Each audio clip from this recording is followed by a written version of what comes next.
Welcome. Don't adjust your dial.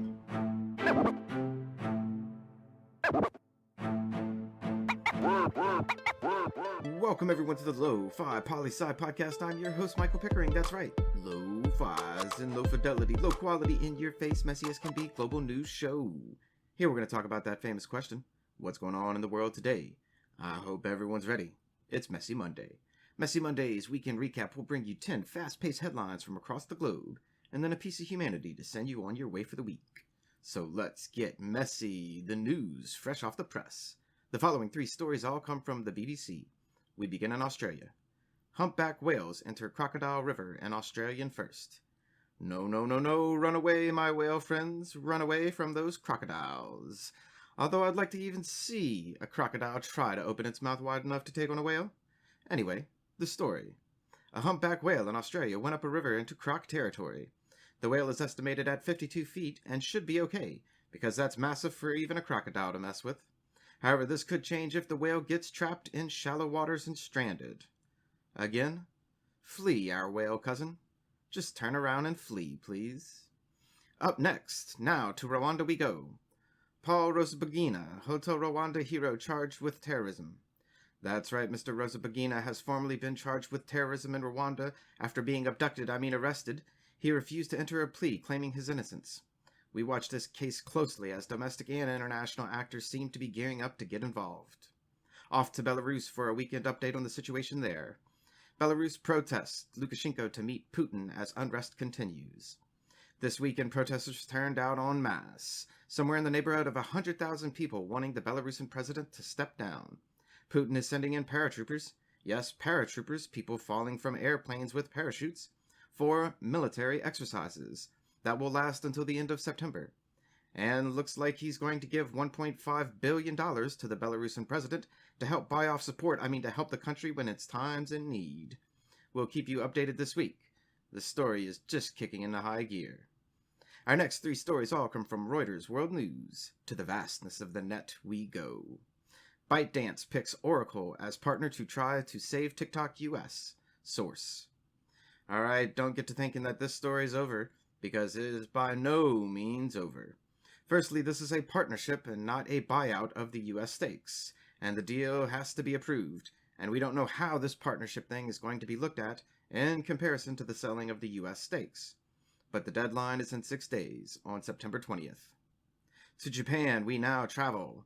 Japan Suga wins party leadership race, headed for premiership. That's right, Mr. Suga appears to be lined up to become Japan's next prime minister. We wait with great interest to see this formalized. He promises to keep up Prime Minister Abe's political agenda moving forward. And now we move forward because we never move on from anything. We move to the Netherlands and some United Nations news there. U.S. to challenge World Court's jurisdiction in Iran sanctions case. Alright, I'm going to keep this one real short because we'll definitely come back to this later. The International Court of Justice of the United Nations is what the United States is challenging on its jurisdiction. Let that sink in and get your conversation going for the day, because we're moving forward. The final 4 stories of the day all come from AP News International and Oddities section. The Philippines is where we begin. Philippines deports U.S. Marine in transgender killing. That's right, President Duterte pardoned this Marine, early because he was set to get out on good behavior and whatnot, and now is being sent back to the U.S., though last week it came out that the president was getting early access to the 19 vaccine for making this political play. Take from that what you will, Lo-Fi listener. To Germany we move, and this time talking about someone who survived a murder attempt. Russian opposition leader Navalny able to leave his bed. This is good news indeed on Messy Monday. We are happy for you, Mr. Navalny.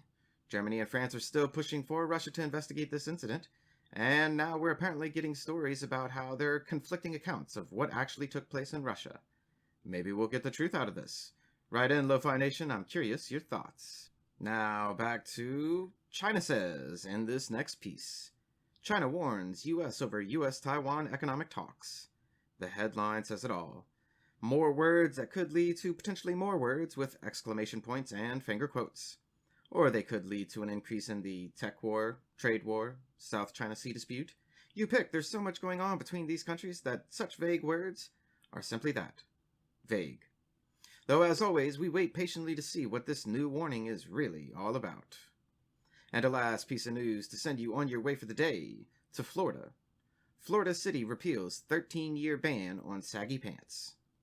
All I'll say here is, Florida, I'm surprised you have time for such things right now. Good on you, I suppose. Good on you.